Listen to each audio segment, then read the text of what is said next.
Hello students, last class में हम लोगों ने nature and scope of biology पढ़ लिया था. Now in this class we will discuss about the characters of living organisms. So there are so many characters found in living organism और जिसकी वजह से लिविंग ऑर्गेनिज्म क्या होते हैं, नॉन लिविंग ऑर्गेनिज्म से क्या होते हैं, अलग होते हैं. तो टुडे हम लोग पढ़ेंगे डिफरेंट कैरेक्टर्स जो कि लिविंग ऑर्गेनिजम्स में पाए जाते हैं. तो चलिए शुरू करते हैं आज की क्लास.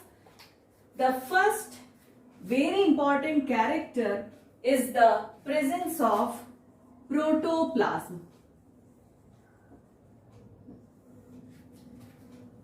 प्रोटोप्लाज्म अगर नहीं है तो life is not possible.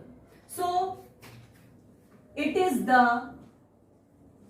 Living substance जो कि प्रेजेंट होता है कहां पर, लिविंग ऑर्गेनिज्म में पाया जाता है, उसकी सेल्स में पाई जाती हैं. और जितनी भी वाइटल एक्टिविटीज हैं, all the vital activities are performed in किसमें, प्रोटोप्लाज्म में. सेल में होने वाली each and every vital activity कहां पे परफॉर्म होती है, प्रोटोप्लाज्म में परफॉर्म होती है. Therefore J. Huxley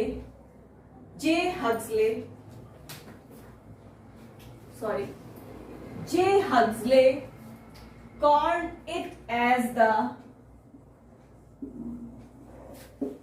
physical basis of life.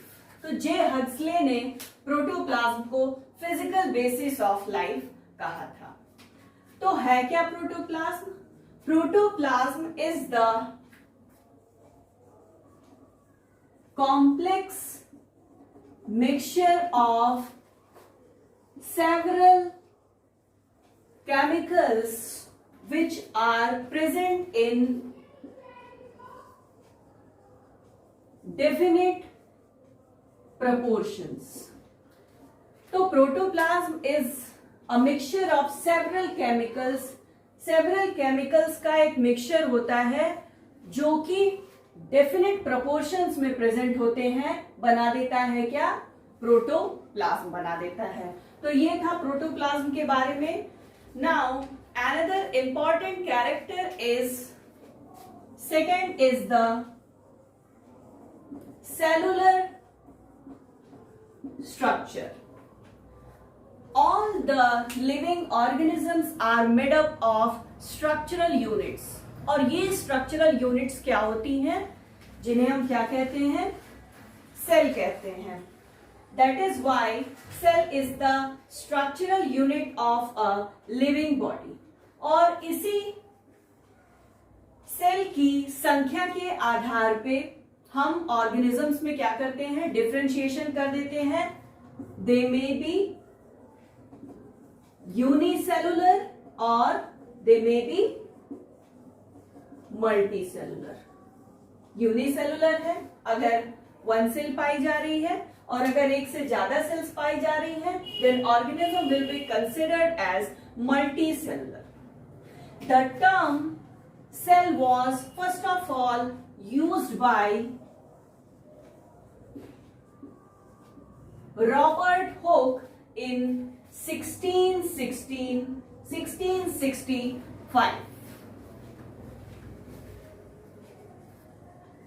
Now, after the cell structure, we will discuss the another character which is known as, the third one is known as life cycle. All living beings follow a definite life cycle pattern. जैसे कि क्या क्या चीजें होती हैं life cycle में. सबसे पहले क्या होता है, बर्थ होता है. बर्थ के बाद क्या होती है, उसमें ग्रोथ होती है. And after growth at maturity they will reproduce. तो क्या होता है, इनमें रिप्रोडक्शन होता है. आफ्टर रिप्रोडक्शन सेनेसेंस होता है, एजिंग होती है, तो they become old age. And after old age, death is present or death occurs. तो ये सारे फेजेस मिला करके क्या बनाते हैं, लाइफ साइकिल। तो अगर ऑर्गेनिज्म लिविंग है तो लाइफ साइकिल जरूर शो करेगा। It means it will show birth phase, growth phase, reproductive phase, old age phase and finally the death phase. After this the fourth point is respiration. Respiration is performed by living organism continuously day and night. बहुत सारे बच्चों को confusion होता है कि plant में respiration दिन के समय नहीं होता है। नहीं, ऐसा नहीं है। प्लांट हो, एनिमल हो या कोई भी लिविंग ऑर्गेनिज्म हो, they will respire continuously day and night.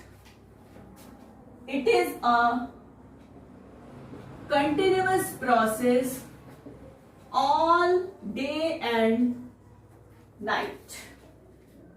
And respiration involves taking in O2 and giving out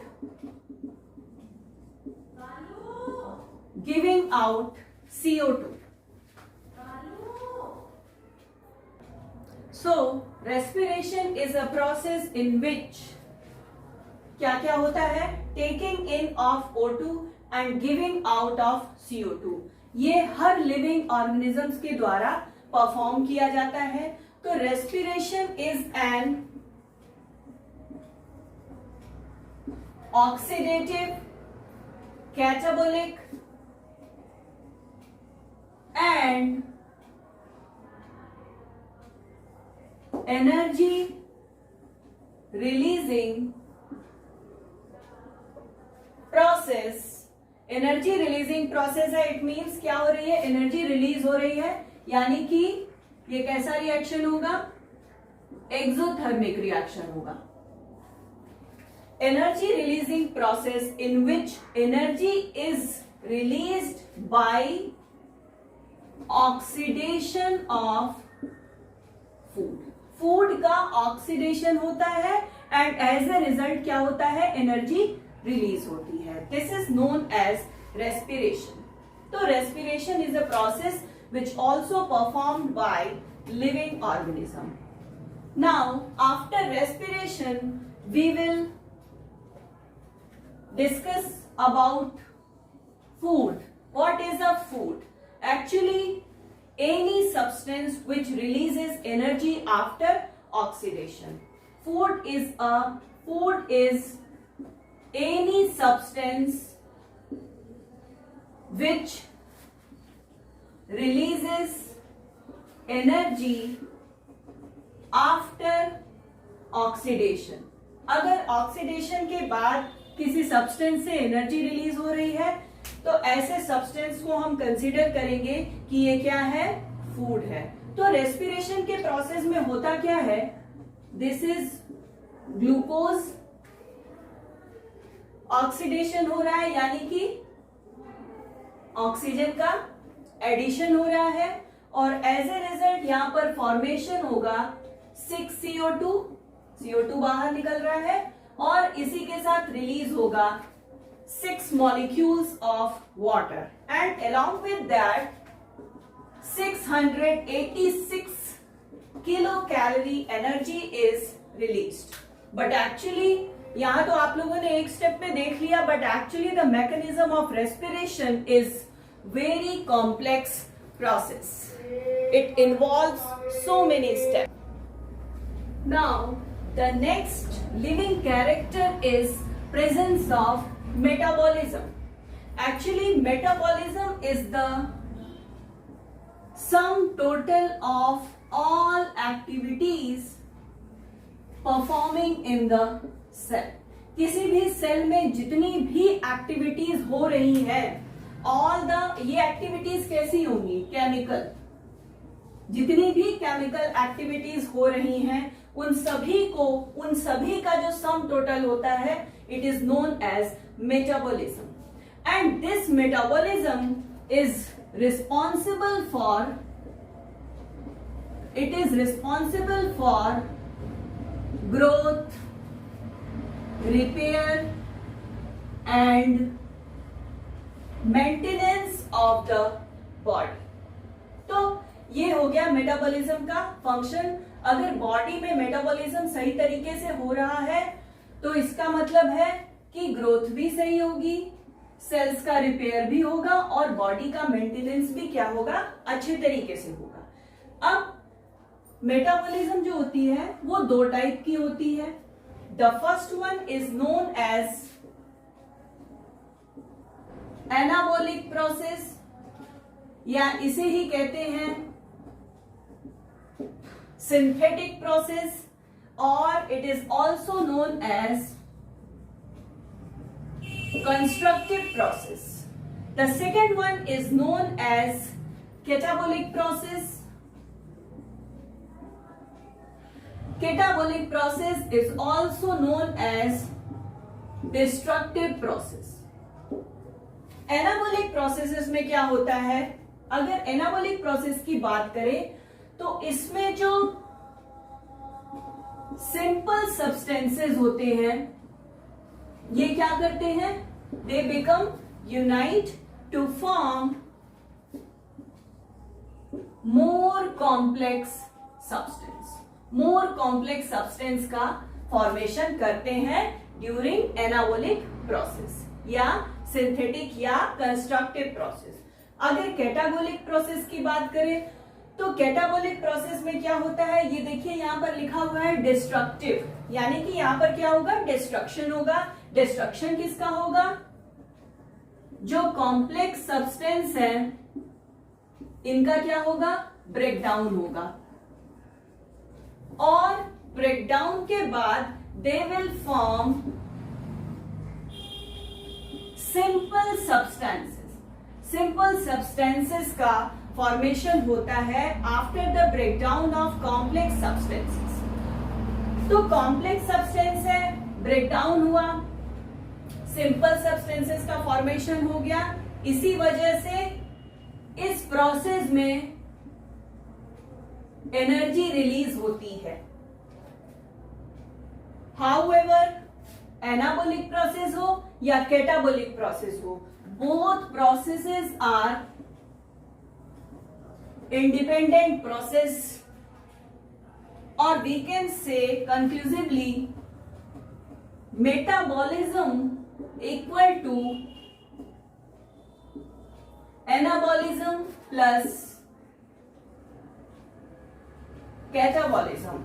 So metabolism is made up of anabolism and catabolism. तो ये एक important character है जिसके आधार पर we can determine that the organism is living or non-living.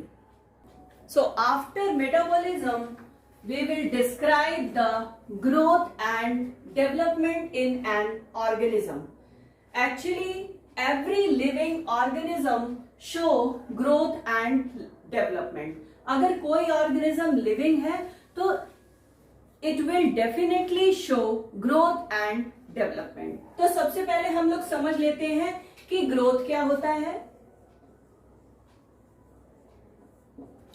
Growth is a permanent change in size.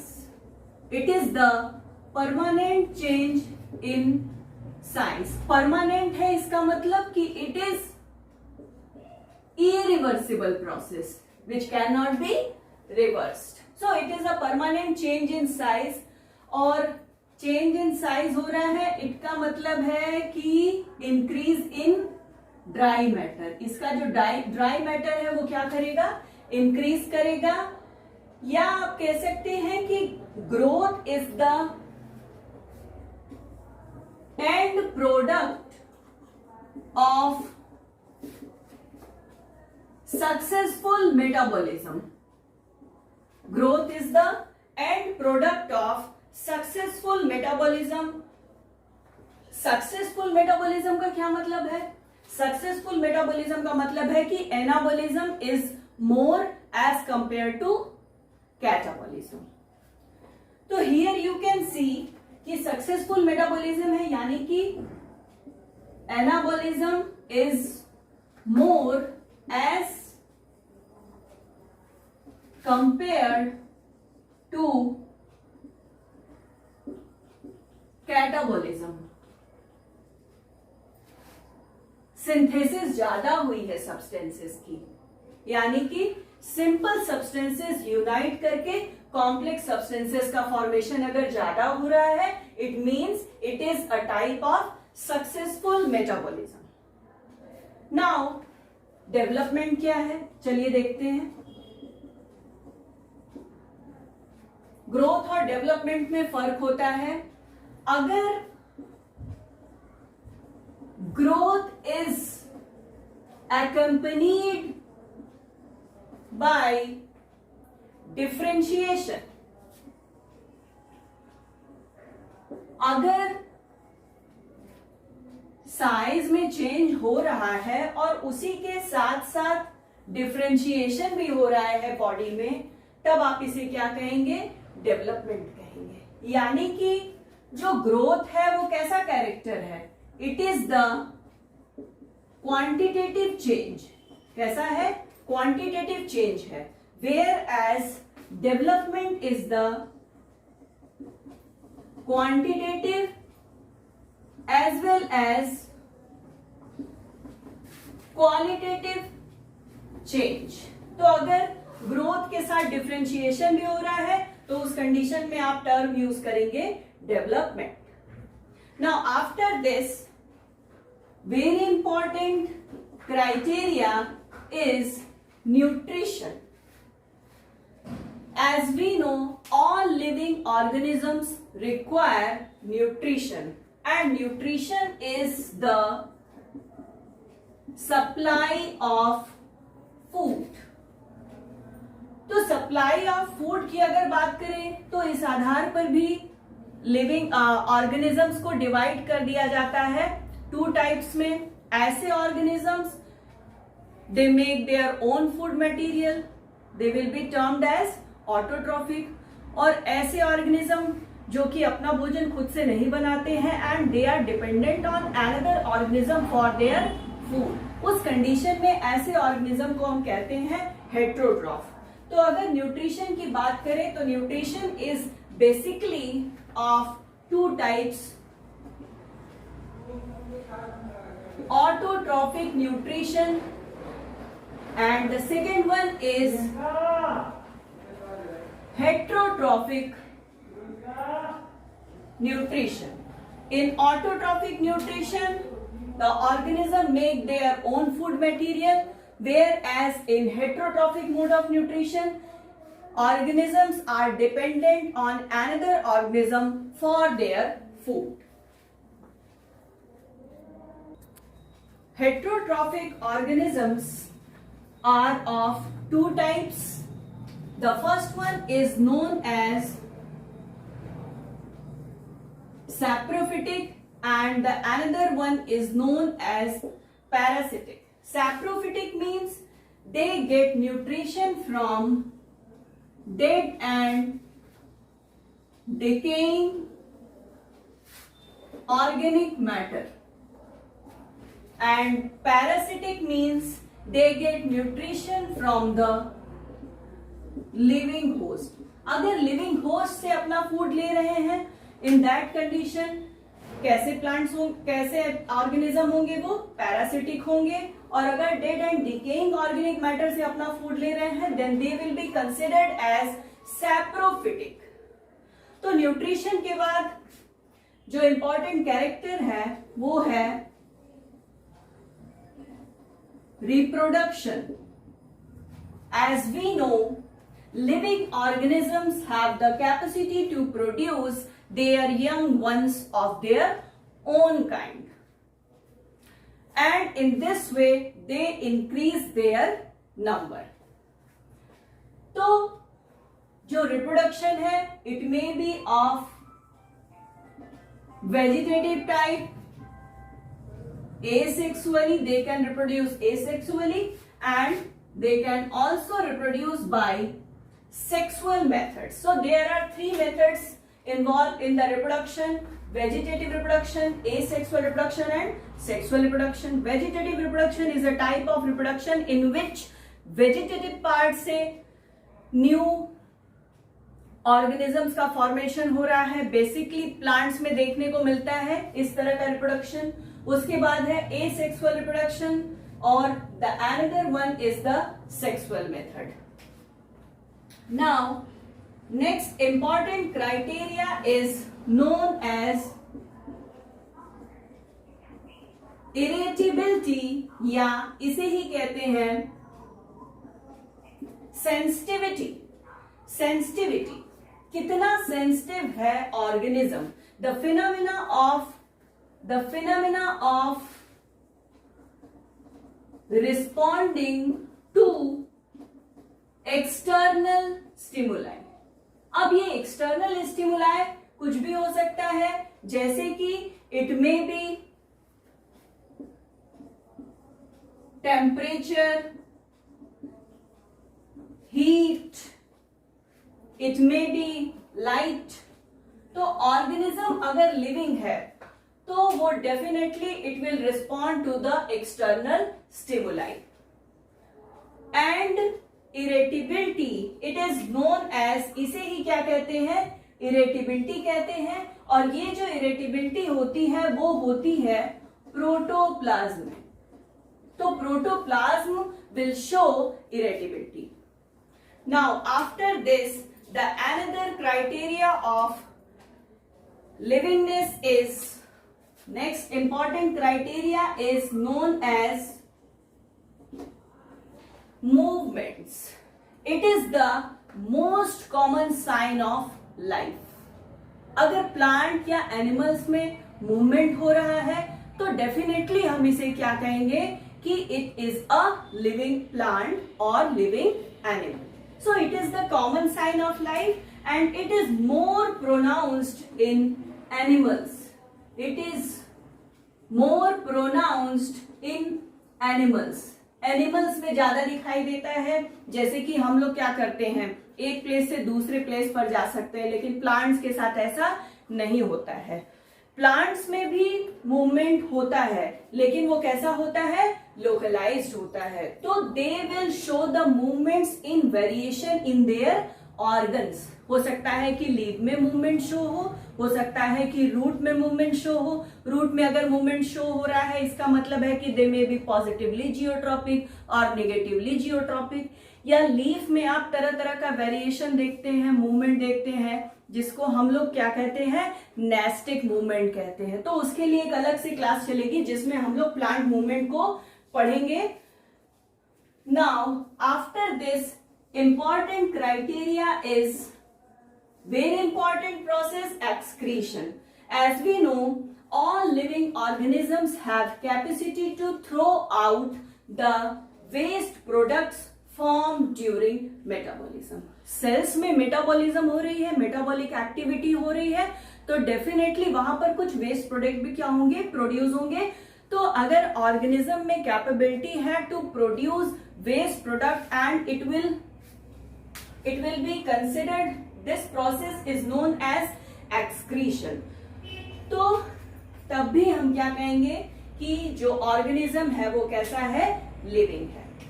उसके बाद है next criteria और last criteria of livingness is healing. Living organisms have the capacity to become healthy, to keep their bodies healthy by healing up wounds or injured portions. चोट लग गई कहीं पर, वो क्या हो जाता है, ठीक हो जाता है. तो इसे ही क्या कहते हैं, हीलिंग कहते हैं. तो अगर कोई भी ऑर्गेनिज्म लिविंग है तो definitely it will also show the healing process. तो ये कुछ कैरेक्टर्स थे जो कि लिविंग ऑर्गेनिजम्स में होने चाहिए. अगर ये सारे कैरेक्टर्स हमें किसी भी ऑर्गेनिज्म में दिख रहे हैं, इट मीन्स कि वो ऑर्गेनिज्म क्या है, लिविंग है. तो लिविंगनेस के ये सारे कैरेक्टर्स हैं. In the next video we will discuss about the difference between plants and animals. Till then thank you. और हाँ, अगर आप लोगों ने चैनल को अभी तक नहीं सब्सक्राइब किया है तो kindly subscribe the channel, write your comments in the comment box. Till then, thank you.